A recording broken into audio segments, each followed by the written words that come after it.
As we can see from these pictures, all around the world pupils have to wear school uniforms. In some countries, like the United Kingdom, it's a long-established tradition. Other countries, like France and Germany, do without. In the USA, the number of schools where uniforms are now mandatory has been steadily growing in the last few years, and it has now reached 23%. That is 1 out of 5 schools. I think the thing about wearing a school uniform, or even wearing a uniform in the Royal Air Force, or I sort of wear a bit of a uniform now as a Member of Parliament, because you wear a suit, shirt, tie, jacket, is that it's easy and it's straightforward and you don't have to think about it very much. So I'm actually very, very supportive of school uniforms. I think they're a good idea because they give a sense of identity about a school, because people can see you and they know where you're at school, and it also means that you're all the same no matter what your background is, and also it's easy because you're not worrying about where you having the latest trainers or the latest logos on your shirts. If there was no uniform, I think it would be like generally a non-uniform day. I do think discipline would go down. I think that school uniforms help with discipline.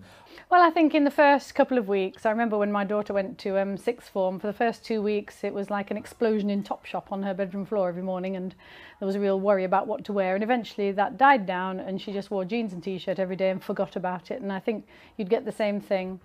If the school had no uniform, it'd be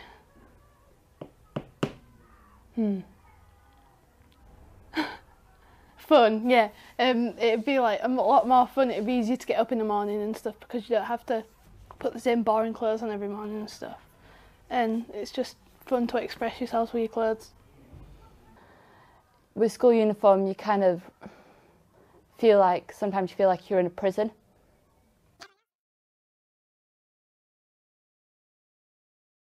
Start with an anecdote. I came here from Fartown High School 15 years ago, as I've said, and at Fartown High School there was a very, very strict uniform. The most depressing day at Fartown High School was the day when it was non-uniform day, and the reason for that was that all the children who couldn't afford the designer stuff, couldn't afford the good stuff, couldn't even afford clean stuff, stayed away from school, and that really informed my support of the school uniform. It gives everybody exactly the same look regardless of their background, their wealth, what they believe in. It creates a homogeneous corporate identity, which I think is really important as we move forward into this century.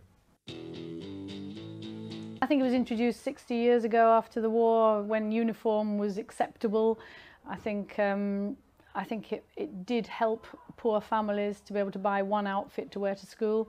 I think nowadays, I don't think there's that kind of poverty around. I think everybody can buy themselves a t-shirt at Primark if they want to. And if they've managed in countries like Spain, France and Germany without a uniform all these years, then so can we.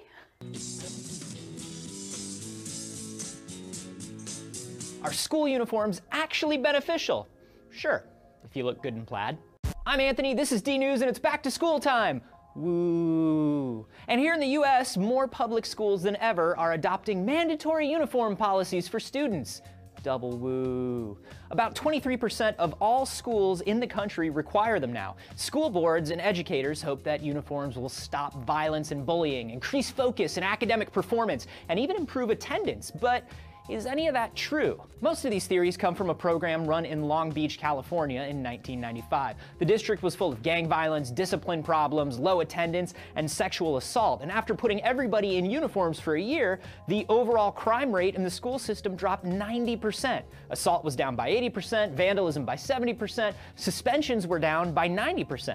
And those are big numbers, but that was almost 20 years ago. A lot of studies have been done since then, and none of them have shown the same results, or anywhere near them. One of the longest running studies is from the National Center for Educational Statistics. Between 1988 and 2004, it followed students from different school districts and backgrounds, from the 8th grade all the way through college, to see just how they were affected by wearing a uniform. First off, there was no change in bullying and victimization at all. Results were the same for substance abuse and behavioral problems. Uniforms can actually cause their own kind of issues. Like, a lot of schools in England are actually trying to back back away from the tradition of uniforms because teachers say they spend too much time arguing with kids over things like untucked shirts, and it's distracting them from actually, you know, educating.